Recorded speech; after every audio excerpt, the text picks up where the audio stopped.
Hi friends, எல்லாரும் எப்படி இருக்கீங்க? நம்ம இன்னைக்கு melody of golden age episode 13ல என்ன நடக்குதுன்னு பார்க்கலாம். நம்ம லாஸ்ட் எபிசோட்லயே பார்த்துருப்போம். நம்ம யான்ஷியா அவங்களுடைய ஆபீஸ்ல வச்சு இந்த லீ அமைச்சர் வந்து பார்த்து யான்ஷியா நல்லா பாராட்டி அவனுடைய ஆபீஸ்க்கெல்லாம் வேலைக்கு வந்து என் கூட சேர்ந்து நீங்க வேலை செய்யுங்க, அவ்வளோ டேலண்டான பொண்ணு அப்படிங்கிற மாதிரி பாராட்டிக்கிட்டு நம்ம யான்ஷியா நல்லா மிரட்டி இருந்திருப்பான். நம்ம யான்ஷிக்கும் இவன் எதுக்காக நம்மள மிரட்டுறான், இவனா வந்தா இவன் கூட சேர்ந்து வேலை செய்யறதுக்கே கேட்டா இவனா நம்மள மிரட்டிட்டு போறானே அப்படின்ட்டு கன்ஃபியூஸோட பாத்துக்கிட்டு இருந்தாங்க. அதே சமயம் இந்த சின்ன ராணியும் எங்கேயோ போய்கிட்டு இருந்தப்ப ஹன்னை பார்த்துட்டு ஹன் கிட்டையும் நீங்க வந்து ரொம்ப நாள் ஆயிடுச்சு, ஆனா என்னையும் நீ வந்து பார்க்கவே இல்லையே அப்படிங்கிற மாதிரி அன்னையும் நல்லா மிரட்டி விட்டுட்டு போயிருந்திருப்பா இல்லையா. அந்த லேடி நம்ம யான்ஷியை பாக்குறதுக்காக தான் வந்திருப்பாங்க போல இருக்கு. யான்ஷியோட ஆபீஸ்க்கும் வர அந்த சமயத்துல அந்த சீஃபோட அசிஸ்டன்ட் யான்ஷியை போட்டு செம்மையா திட்டிட்டு இருக்கான். நீ ஏதோ பண்ண போய் இந்த பெரிய பெரிய ஆட்கள்லாம் நம்ம ஆபீஸ்க்கு வந்து நம்ம கிட்ட பிரச்சனை பண்ணிக்கிட்டு இருக்காங்க, நாளைக்கு எங்களுக்கு ஏதாவது ஆயிடுமோன்னு எங்களுக்கு பயமா இருக்கு அப்படின்ட்டு யான்ஷியை திட்டிக்கிட்டு இருக்கு. அந்த சமயத்துல சின்ன ராணி வராங்கன்னு சொல்லிட்டு அனௌன்ஸ்மெண்ட் வர எல்லாருமே அப்படியே வணங்கி நின்னுட்டு இருக்கு. அந்த லேடி உள்ள வந்த உடனே நம்ம யான்ஷியை சிரிச்சுக்கிட்டே அப்படியே நக்கலா பாத்துக்கிட்டு இருக்காங்க. யான்ஷியை கொஞ்ச நேரம் வரைக்கும் சுத்தி சுத்தி பார்த்துட்டு பரவாயில்லையே மிஸ்ஸஸ் சென், ரொம்ப டேலண்டான பொண்ணா இருக்கீங்க, கேஸ் எல்லாம் ரொம்ப ஈஸியாவே கண்டுபிடிச்சிடுறீங்க, எதையும் தைரியமா ஃபேஸ் பண்றீங்க, பரவாயில்ல ஷென்க்கு ஏத்த வைஃப் தான் அப்படின்லாம் சொல்லி ரொம்ப பாராட்டுற மாதிரி பாராட்டிட்டு நம்ம யான்ஷியோட கையிடுச்சு. ஆனா நான் ஒண்ணு சொல்லட்டா, நீங்க ரொம்ப ஓவரா கேஸ் எல்லாம் இன்வால்வ் ஆயிட்டு நிறைய விஷயங்கள் தோண்டி எடுக்க ஆரம்பிக்கிறீங்க. சோ அதெல்லாம் கொஞ்சம் நிப்பாட்டிக்கீங்க. உன் ஹஸ்பண்ட் கிட்ட சொல்லிடு, இப்பயும் ஒரு கேஸ் எடுத்திருக்கான், அந்த கேஸ்ல அவன் இன்வால்வ் ஆகாத இருக்கிற வரைக்கும் உங்க ஃபேமிலிக்கும் நீங்களும் நல்லா இருக்கலாம், அப்படி இல்லைன்னா பின் விளைவுகளை நீங்க எதிர்பார்த்து இருக்கணும் அப்படின்ட்டு இந்த லேடியும் செம்மையா மிரட்டிட்டு சரி நான் வரட்டா அப்படின்ட்டு இந்த லேடியும் நம்ம யான்ஷி கிட்ட சொல்லிட்டு கிளம்ப அங்க ஆபீஸ்ல எல்லாருக்குமே டென்ஷன் ஆயிடுது. ஆக்சுவலா ஷென்குங்கிற ஒரு ஆளோடைய கேஸ் எடுத்திருப்பான், அவனுடைய வைஃப் அவங்க கண்ணு முன்னாடியே இறந்திருப்பாங்க. அதுவும் அவங்க ரெண்டு பேரும் சந்தோஷமா இருந்த டைம்ல அவங்களுக்கு அவங்களே தற்கொலை பண்ணிட்டு இறந்திருப்பாங்க.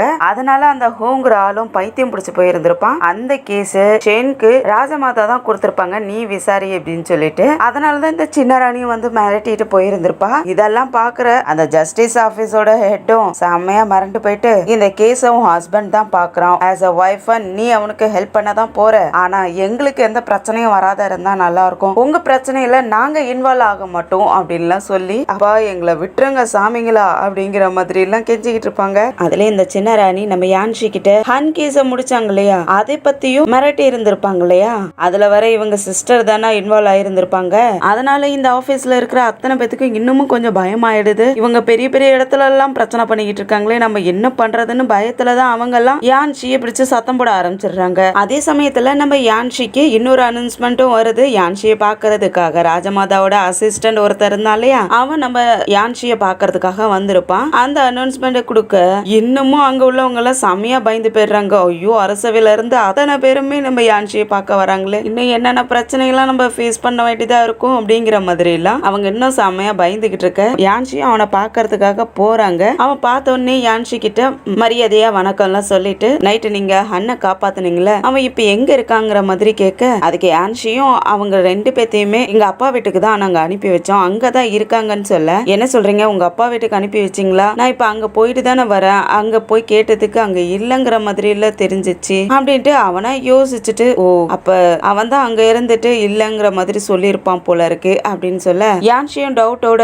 உங்களுக்கும் ஹன்னுக்கு என்ன உறவு, நீங்க ரெண்டு பேரும் யாருங்கிற மாதிரி கேட்க அவன் மழுப்பலா ரெண்டு பேரும் ரொம்ப நாளா தெரிஞ்சவங்க மட்டும்தான் அப்படிங்கிற மாதிரி சொல்லிட்டு சரி நான் உங்களை ரொம்ப டிஸ்டர்ப் பண்றேன்னு நினைக்கிறேன், நான் கிளம்புறேன்னு சொல்லிட்டு அந்தாலும் அங்க இருந்து கிளம்பி போயிட நம்ம யான்ஷிக்கு டவுட்டா இருக்கு, என்னது ஒவ்வொருத்தரா நம்மளுக்கிட்ட வந்து மிரட்ட ஆரம்பிக்கிறாங்க, இந்த ஹன் வந்ததுக்கு அப்புறம் தான் நம்மள மிரட்டுறதுக்கு அத்தனை பேருமே வராங்க, அதுவும் அரண்மனையில இருந்து, அப்படி என்ன இவங்களுக்குள்ள ரிலேஷன்ஷிப், இந்த இங்கிராணி ராஜமாதாவோட அசிஸ்டன்ட் இவங்க எல்லாருமே ஹன்னை பத்தி அதிகமா விசாரிக்கிறாங்க, என்ன ரிலேஷன்ஷிப் அப்படின்ட்டு யோசிச்சுக்கிட்டே வீட்டுக்கும் போக அங்க ஹன் நம்ம ஹீரோயினுடைய சிஸ்டருக்கு மருந்தெல்லாம் ஊட்டி விட்டுட்டு இருக்கிறான். யான்ஷியும் ஓடி போயிட்டு அவங்க அக்கா கிட்ட உட்காந்துக்கிட்டு ஃபார்முலா எப்படிக்கா இருக்கீங்க நல்லா இருக்கீங்களான்னு விசாரிச்சுக்கிட்டு ஹன்னையும் பார்க்க ஹன் இருந்துட்டு இப்பதான் உன் ஹஸ்பண்ட் வந்து விசாரிச்சுட்டு போனான் அப்படிங்கிற மாதிரி சொல்ல அந்த தேர்ட் சிஸ்டருக்கு ஒரு மாதிரி ஆயிடுது, என்ன இப்படி சட்டன்னு சொல்லிட்டானே அப்படிங்கிற மாதிரி. யான்ஷியும் உடனே உங்களுக்கும் இந்த சின்ன ராணி அதுக்கப்புறம் ராஜமாதாவோட அசிஸ்டன்ட் இவங்களுக்கும் என்ன சம்பந்தம், நீங்க எல்லாம் யாரு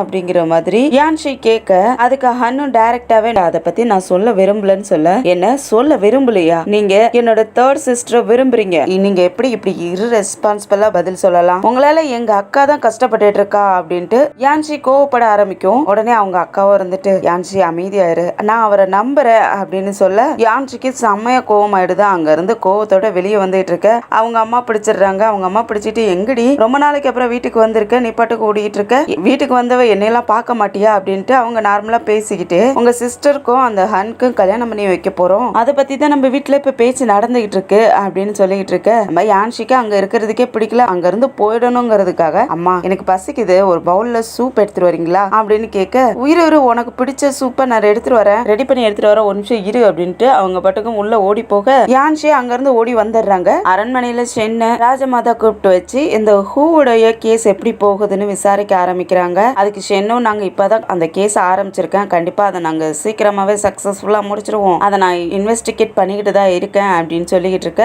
அந்த சமயத்துல அவனுடைய கையில அடிபட்டு இருக்கிறத ராஜமாதா பாத்துறாங்க. என்னது கட்டு போட்டிருக்க, அடிபட்டுருச்சா, உனக்கு எதுவும் பிரச்சனையா, உடம்பு சரியில்லையான்னு கேட்க அப்படிலாம் ஒண்ணும் இல்ல ராஜமாதா, லைட்டா தான் அடிபட்டிருக்கு, ஒன்னும் பிரச்சனை இல்ல, நல்லா ஆயிட்டேன் அப்படின்லாம் சொல்லிக்கிட்டு நம்ம யான்சி அவனுடைய கையை கடிச்சு வச்சுதான் மறைச்சிடுறான். ஏதோ சண்டையில தான் அடிபட்ட மாதிரி சொல்லிடுறானா. அதுக்கப்புறம் ராஜமாதாவும் இப்ப இந்த ஸ்டூடெண்ட்டுக்கெல்லாம் எக்ஸாம் நடக்க போகுது இல்லையா, அதுக்காக இந்த சிட்டியவே நீ தான் பாத்துக்கணும், உன்னோட ஹேண்ட் ஓவர்ல விட்டுற, நீ தான் பாத்துக்கணும், எந்த தப்புமே நடக்காம ஏழை பணக்காரங்க இல்லாம ரெண்டு பேருமே நல்லபடியா ரெண்டு சைடு இருந்தும் எக்ஸாமினேஷன் நடக்கணும் அப்படின்ட்டு பொறுப்பை ஷென் கையில கொடுத்துற ஷென்னும் அதை நன்றி சொல்லிட்டு ஏத்துக்கிட்டு வீட்டுக்கு கிளம்பிடுறான். இந்த விஷயம் இந்த ஜியாங் அமைச்சருக்கு தெரிஞ்சு அவன் இந்த ஷின் இளவரசனை பாக்குறதுக்காக ஓடி போயிட்டு இந்த மாதிரி ராஜமாதா இந்த ஹோல் சிட்டியை பாத்துக்கிற பொறுப்பை ஷென் கிட்ட கொடுத்துட்டாங்க, எக்ஸாமினேஷன் நடக்கிறது எல்லாமே இப்ப ஷென்னோட கையில தான் இருக்கு, அவன் தான் பாத்துக்க போறான், நம்ம என்ன பண்றதுன்னு தெரியல அப்படிங்கிற மாதிரி சொல்ல அவன் இந்த ஷென் இளவரசன் ரொம்ப நல்லவனாட்டம், அதை பத்தி நீ ஏன் கவலைப்படுற, அவன் நல்லபடியாவே பாத்துக்குவான், அதுக்கப்புறம் நம்ம என்ன பண்றதுன்னு யோசிக்கலாம், நீ எதுக்கும் டென்ஷன் ஆகாதங்கிற மாதிரி சொல்லிக்கிட்டு அவனுடைய பிளான்ஸ் எல்லாம் பாத்துக்கிட்டு இருக்கான். இந்த ஜியாங் அமைச்சருக்கும் இந்த இளவரசனுக்கும் என்ன பிரச்சனைன்னா இவங்க ரெண்டு பேத்துக்குமே பணக்காரங்க மட்டும்தான் எக்ஸாமினேஷன்ல பாஸ் பண்ணணும், அவங்க மட்டும்தான் அரசியல வேலை செய்யணும், மத்த ஏழை மக்கள்லாம் அவங்க அடிமைகளாவே இருக்கணும் அப்படிங்கிற மாதிரி தான் யோசிக்கிறவங்க போல இருக்கு. அதனால ஏழை மாணவர்களுக்கு இந்த எக்ஸாமினேஷன் நடக்கக்கூடாது, அவங்க இதுல பாஸ் பண்ணக்கூடாது அப்படிங்கிற மாதிரி யோசிக்கிறாங்க. இந்த ஜியாங் அமைச்சரும் இதுல அந்த ஏழை மாணவர்களை எக்ஸாமினேஷன் எழுதுறதுக்கு விடக்கூடாதுங்கிற மாதிரி சொல்லிக்கிட்டு இருக்க அவன் ரொம்ப நல்லவ மாதிரி, அதெல்லாம் நீ எதுக்காக சொல்ற, ராஜமாதா உத்தரவு போட்டுட்டாங்கல்ல, அவங்க கரெக்டா தான் செஞ்சிருப்பாங்க அப்படிங்கிற மாதிரி சொல்லவும் இந்த ஜியாங் அமைச்சருக்கு ஒன்னும் புரிய மாட்டேங்குது, எப்படி இப்படி பேசுறாரு அப்படின்ட்டு யோசிச்சுட்டு இளவரசரே அப்படிங்க டீச்சர் போதும் விடுங்க நான் பாத்துக்கிறேன் அப்படின்ட்டு நீங்க கிளம்புங்கன்ட்டு அனுப்பி வச்சிடறான். ஷென்னோ அரண்மனையில இருந்து வீட்டுக்கு வர யான்சி அவனுக்காகவே வெயிட் பண்ணிக்கிட்டு இருந்துட்டு ஷென்னை பார்த்த உடனே அங்க கோர்ட்ல என்ன நடந்துச்சு, அங்க அரண்மனையில ஏதாவது இன்ட்ரெஸ்டிங்கா நடந்துச்சான்னு கேட்க அப்படிலாம் ஒண்ணும் இல்லையே, அங்க ஹூவோட கேஸ மட்டும்தான் எடுத்துக்க சொல்லி ராஜமாதா சொன்னாங்க, அது சரி நீ எதுக்காக இதெல்லாம் கேட்டுட்டு இருக்கேன்னு கேட்க யான்சிக்கு ஹூவோடைய கேஸ் நம்ம செயின் எடுத்திருக்கான்னு தெரிஞ்ச உடனே கொஞ்சம் டிசப்பாயிண்டடா இருக்கு, ஏன்னா இப்ப ரெண்டு பேர் வந்து மிரட்டிட்டு தானே போனாங்க, அதனால கொஞ்சம் செவந்து போயிடுறாங்க. ஷென்னு எனக்கு அபிஷியலாவே அந்த கேஸ் விசாரிக்கிறதுக்காக ராஜமாதா சொல்லியிருக்காங்க, நான் தான் அதை எடுத்து விசாரிக்க போறேன் அப்படின்னு சொல்லவும் உடனே என்ன நினைச்சாங்களோ தெரியல, ரொம்ப ஹாப்பி ஆயிட்டு இப்படியான்ட்டு சந்தோஷத்துல குதிச்சு அவன் கையில அடிச்சு விட்டு ஷென்க்கு அடிப்பட்ட கையில படவும் வலி எடுத்துக்குது. யான்சியோ அச்சோ நம்ம தப்பு பண்ணிட்டோமே அப்படின்ட்டு நான் போயிட்டு முதல்ல மை தேய்ச்சி வைக்கிறேன் உங்களுக்காக அப்படின்ட்டு அங்க இருந்து ஓடியே போயிடுறாங்க. அதுக்கப்புறம் ஷென்னுடைய ஸ்டடி ரூம்லயும் மையெல்லாம் தேய்ச்சி வச்சுட்டு அங்க உள்ள புக்ஸ் எல்லாம் அடுக்கி வச்சுக்கிட்டு இருக்க ஷென்னும் உள்ள வரா. இவங்க வேலை செஞ்சுட்டு இருக்கிறத பார்த்துட்டு கலாய்க்கணுங்கிறதுக்காகவே நீ என்னதான் கிளீன் பண்ணாலும் நாய்க்குட்டி அதோட கூடரத்தை எப்படி கிளீன் பண்ணுமோ அதே போலதான் நீ பண்ணிக்கிட்டு இருக்க அப்படின்ட்டு நக்கல் அடிச்சுட்டே உள்ள போய் உட்காந்து பார்க்க அங்க ஆல்ரெடி இவனுக்காக மையெல்லாம் தேய்ச்சி வச்சிருப்பாங்க. அதெல்லாம் பார்த்துக்கிட்டே புக்கு எடுக்கலான்ட்டு ஒரு கட்டு புக்கு எடுக்கலான்ட்டு எடுக்க போக அவனுக்கு கை வலி திரும்பவும் ஆரம்பிக்க யான்சி பார்த்துக்கிட்டு என்னாச்சு வலிக்குதா இன்னும் காயம் ஆறலையான்னு கேட்க அது எப்படி காயம் இவ்வளவு சீக்கிரத்துல ஆறும், கடிச்சது ஒரு நாய்க்குட்டியாச்சே அவ்வளவு சீக்கிரத்துல ஆறிடுமான்னு சொல்ல யான்சிக்கு மனசுக்குள்ள கோவம் இருந்தாலும் ஷென் பக்கத்துல வந்து குழஞ்சிக்கிட்டே பவ்யமா நீங்க கேஸ் கட்டெல்லாம் படிக்கிற வரைக்கும் படிங்க, நான் உங்களுக்காக சமைச்சு எடுத்துட்டு வரேன்னு சொல்ல என்ன நீ சமைக்க போறியா, நீ சமைச்சா சாப்பிட முடியுமா, ஏய் தேவையில்லாத எந்த வேலையும் செய்யாதங்கிற மாதிரி சொல்ல என்னை பார்த்தா உங்களுக்கு எப்படி தோணுது, நான் எவ்வளவு டேலண்டான பொண்ணு தெரியுமா, இந்த யான்சி பத்தி ஊருக்குள்ள கேட்டு பாருங்க அப்படின்ட்டு யான்சி கொஞ்சம் அலட்டிக்க ஆமாமா தெரியும் நீ எவ்வளவு இன்டெலிஜென்டான பொண்ணு, கேபிட்டல்ல இருக்க அத்தனை பேரும் சொன்னாங்க யான்சினா அப்படி ஒரு அடக்கம், அப்படி ஒரு பொறுப்பு, அப்படி ஒரு அழகு, அப்படி ஒரு அறிவு எல்லாம் உங்ககிட்ட இருக்காமே அப்படின்ட்டு ஷென் நக்கல் அடிக்க ஆரம்பிக்க யான்சிக்கு அங்க நிக்கவே முடியல, அப்படியே காதை பொத்திக்கிட்டு அங்க இருந்து ஓடியே போயிடுறாங்க. அப்புறம் ஷென்காக எல்லாம் சமைச்சு ரெடி பண்ணி எடுத்து டேபிள்ல வச்சுட்டு ஷென்னையும் சீக்கிரம் வாங்க வாங்கன்னு கையை பிடிச்சி இழுத்துட்டு வந்து டேபிள்ல உட்கார வச்சு முதல்ல சிக்கன் பீஸ் சாப்பிடுங்கன்னு சொல்லிட்டு சிக்கன் பீஸை எடுத்து அவனுடைய பவுல்ல வச்சு சாப்பிட கொடுக்க ஷென்னும் அதை ஆசையா சரி சாப்பிட்டு தான் பார்க்கலாமே, பார்க்கறதுக்கு நல்லா இருக்கேன்ட்டு எடுத்த வாயில வைக்க போக யான்ஷி ஆரம்பிச்சிடுறாங்க. நான் இது எப்படி செஞ்ச தெரியுமா, ஆக்சுவலா டேங் லேடி இறந்துருப்பாங்க போல இருக்குது. அதை வச்சு டேங் லேடி இறந்தப்ப நம்ம அவங்கள பதப்படுத்துறதுக்காக நிறைய மசாலா எல்லாம் போட்டு வச்சிருந்தோம் இல்லையா, அந்த மாதிரி மசாலா எல்லாம் இதுல போட்டு நல்லா டேஸ்டா அவங்களுக்காக சமைச்சிருக்கேன் அப்படின்னு சொல்ல ஷென்க்கு அதை வாயில வச்சு கடிச்சுவன் முழுங்கலாமா இல்ல வேண்டாமா அப்படிங்கிற மாதிரி ஆயிடுது. அப்படியே தொண்டைக்குள்ளே சிக்கிக்கிட்டு இருக்க வேற வழியே இல்ல, முழுங்கித்தான் ஆகணுங்கிற மாதிரி கொஞ்சமா முழுங்கிற உடனே யான்ஷியும் சூப் எடுத்து ஊத்தி கொடுக்க ஷென்னும் அதை குடிக்கலாமா வேணாமாங்கிற மாதிரி அதை வாங்கிக்கிட்டு பாத்துக்கிட்டு இருக்க. அது வரைக்கும் யான்ஷி அமைதியா தான் இருப்பாங்க. ஷென் வாயில வச்சு ஒரு சூப் எடுத்த உடனே திரும்பவும் யான்ஷி நம்ம இறந்து போன டேங் லேடிய நம்ம எப்படி ப்ரிசர்வ் பண்ணி வச்சோம் அதே போல நான் இதை செஞ்சேன் தெரியுமா அப்படின்ட்டு ஆரம்பிக்க அவனுக்கு வாமிட் வர மாதிரி எல்லாம் கூட ஆயிடுது. பக்கத்துல எங்கேயாவது துப்பலான்னு பார்த்தா எங்கேயும் துப்புறதுக்கு டஸ்ட்பின் கூட இல்ல போல இருக்குது. அதை அப்படியே வாயில வச்சுட்டு முழுங்கவும் முடியாது, அதை வெளியே துப்பவும் முடியாது, அவஸ்தப்பட்டு இருக்க. யான்ஷி நம்ம செஞ்சதுதான் சரியில்லையோ அப்படின்ட்டு அதெல்லாம் ஸ்மெல் பண்ணி பார்த்துக்கிட்டு அப்பாவியாட்டம் பார்க்க ஷென்னும் வேற வழி இல்லாத அதையும் முழுங்கிட்டு சரி உனக்கு என்னதாமா வேணும், எதுக்காக நீ இப்படி பேசிக்கிட்டு இருக்க அப்படின்னு கேட்க யான்ஷியும் வளைஞ்சுக்கிட்டு நான் நினைக்கிறேன் அந்த ஹூவோட கேஸ்ல நானும் உங்க கூட சேர்ந்து வேலை செய்யலான்னு ஆசைப்படுறேன் அப்படின்னு சொல்ல ஷென் உடனே முடியாது அப்படின்னு சொன்ன உடனே ஏன் அந்த மாதிரி எல்லாம் சொல்றீங்க, உங்களுக்கு தெரியுமா இன்னைக்கு என்னென்ன நடந்துச்சுன்ட்டு, அந்த லீ அமைச்சரும் அப்புறம் யங் பிரின்சஸ் அந்த சின்ன ராணியும் வந்துட்டு என்னை 2 பேருமே மிரட்டிட்டு போனாங்க தெரியுமா, ஆபீஸ்ல வந்துட்டு நீங்க இந்த ஹூவோட கேஸை எடுக்க கூடாதுன்னு என்னை மிரட்டினாங்க தெரியுமா அப்படிலாம் பாவமா சொல்லிக்கிட்டு இருக்க. அப்போ உனக்கு இந்த கேஸை பத்தி ஆல்ரெடி தெரிஞ்சிருக்கு, அப்புறம் ஏன் என்கிட்ட வந்து கேட்டேன் அப்படிங்க, அதை கன்ஃபார்ம் பண்ணிக்கிறதுக்காக தான் உங்ககிட்ட கேட்டேன். சரி நானும் உங்க கூட வந்து வேலை செய்யட்டுமான்னு கேட்கறதுக்கு முடியாது, உனக்கு அதுல பிரச்சனை ஆகும்னு சொல்ல யான்ஷி கெஞ்ச ஆரம்பிச்சிடுறாங்க. இல்ல நானும் உங்க கூட வந்து வேலை செய்யறேன்னு, இதுல நிறைய பிரச்சனைகள்லாம் வரும் போல இருக்கு, நிறைய பேர் இன்வால்வ் ஆகுறாங்க, அதுவும் அரண்மனையில இருக்கிறவங்களா இருக்காங்க, உங்களுக்கு ஏதாவது பிரச்சனை வருமோன்னு எனக்கு பயமா இருக்கு, யார் என்ன மிரட்டினாலும் அந்த கேஸ்ல உள்ள உண்மையை நம்ம வெளியே கொண்டு வந்துட்டோம்னா நமக்கு எந்த பிரச்சனையும் இருக்காது, உங்களுக்கும் எந்த ஆபத்தும் வராதுல்ல அப்படின்ட்டு பேசவும் ஷென்கே ஒரு மாதிரி ஆயிடுது. இவ நம்ம மேல உள்ள அக்கறையில தான் இப்படி பேசுறாளா அப்படின்ட்டு மன்னிப்பு கேட்க எதுக்காக மன்னிப்பு எல்லாம் கேக்குறீங்க, அதெல்லாம் தேவையில்ல, நம்ம இந்த கேஸ்ல இருந்து யார் யார் சம்பந்தப்பட்டிருக்காங்க எதனால அவங்க இறந்தாங்கிற உண்மையை மட்டும் நம்ம வெளியே கொண்டு வந்துட்டோம்னா எந்த பிரச்சனையும் இருக்காது, இதுல இருந்து நானும் எஸ்கேப் ஆக முடியாது, உங்களையும் என்னால ஆபத்துல விட முடியாது, அதனால நீங்க இந்த கேஸை விசாரிக்கிறதுக்கு எனக்கும் அத்தாரிட்டி கொடுக்குறீங்களான்னு கேட்க ஷென்னும் அவனுடைய பேட்ஜ் எடுத்து கொடுத்துட்றான். யான்ஷிக்கு ரொம்ப ஹாப்பி ஆயிடுது. அடுத்த நாளே அந்த கேஸை விசாரிக்கிறதுக்காக ஹூவோட வீட்டுக்கும் போக அங்க உள்ள வேலைக்காரன் தான் டோரை ஓபன் பண்றான். அங்க விரிச்சோடி கிடக்கு, யாருமே ஆளே இல்ல. நான் இந்த கேஸை விசாரிக்கிறதுக்காக தான் வந்தேன், அன்னைக்கு என்ன நடந்துச்சுன்னு என்கிட்ட சொல்ல முடியுமான்னு கேட்க அந்த வேலைக்கார அங்கிளும் சொல்றாரு 2 பேருமே ரொம்ப சந்தோஷமா தான் இருந்தாங்க, எங்க மாஸ்டரும் அவங்க பொண்டாட்டியும் ரொம்ப சிரிச்சு பேசிக்கிட்டு இருந்தாங்க, அன்னைக்கு கூட எங்க மாஸ்டரோட வைஃப் அவருக்காக சமைச்செல்லாம் கொண்டு போய் கொடுத்து ரொம்ப சந்தோஷமா பேசிக்கிட்டு இருந்தாங்க, அதுக்கப்புறம் கொஞ்ச நேரத்துல ஒரு அலறல் சத்தம் கேட்சி அப்படின்னு சொல்ல அப்படியே உள்ள இருந்து யாரோ அலற மாதிரி சத்தம் கேட்க யான்ஷியும் உள்ள போறாங்க. அங்க ஹூ இருக்கான் இல்லையா, அவன் எதையோ பார்த்துட்டு பயந்து போயிட்டு அப்படியே பிரம்ம பிடிச்ச மாதிரி உட்காந்துருக்கான், ஒரு இடத்தையே பார்த்துக்கிட்டு இருக்கான். யான்ஷியும் அதை கவனிச்சுட்டு ஒரு ஏணியை போட்டு அது உள்ள என்னதான் இருக்குன்ட்டு எடுக்க அந்த டிராவை இழுத்து பார்த்தா அதுல ஒரு துணி இருக்கு, அந்த துணியில ஏதோ ஒண்ணு எழுதி இருக்கு, அதை விரிச்சு பார்த்துக்கிட்டு இருக்கு. அந்த துணியை பார்த்துட்டு அந்த ஹூக்கு செம்மையா பயம் வர ஆரம்பிச்சிருது. அதை பார்த்துட்டு ஆழ ஆரம்பிக்கிறான், கத்த ஆரம்பிக்கிறான். அந்த வேலைக்கார அங்கிள் தான் அவனை பிடிச்சு சமாதானப்படுத்துறாரு. மாஸ்டர் உங்களுக்கு ஒண்ணும் இல்ல, சமாதானம் ஆகுங்க அப்படின்ட்டு சமாதானப்படுத்திக்கிட்டு இருக்கான். அதுக்கப்புறம் நம்ம யான்ஷியும் அவங்களுடைய ஆபீஸ்க்கும் வராங்க. அங்க வந்து பார்த்தா அவங்களுடைய டேபிளே அங்க இல்ல, அவங்க எப்பயும் உட்கார்ந்து வேலை செய்யற இடத்துல அந்த டேபிளே இல்லையா, அதை பார்த்துட்டு சந்தேகமா பார்த்துக்கிட்டு இருக்க அந்த ஆபீஸ்ல இருக்கிற ஹெட்டும் வந்துட்டு ஒரு நிமிஷம் எல்லாரும் வெயிட் பண்ணுங்க, இங்க பாருமா உன்னுடைய டேபிளை இங்க மாத்திட்டோம், உங்களால உன்னோட ஃபேமிலியால எங்களுக்கு எந்த பிரச்சனையும் வரக்கூடாதுங்கிறதுக்காக தான் உன்னைய தனியா வச்சிருக்கோம், நீ என்ன வேணாலும் பண்ணிக்கலாம், ஆனா உன்னுடைய வேலைக்கும் எங்களுடைய ஜஸ்டிஸ் ஆபீஸ்க்கும் எந்த சம்பந்தமும் கிடையாது, உன்னோட வேலை எல்லாமே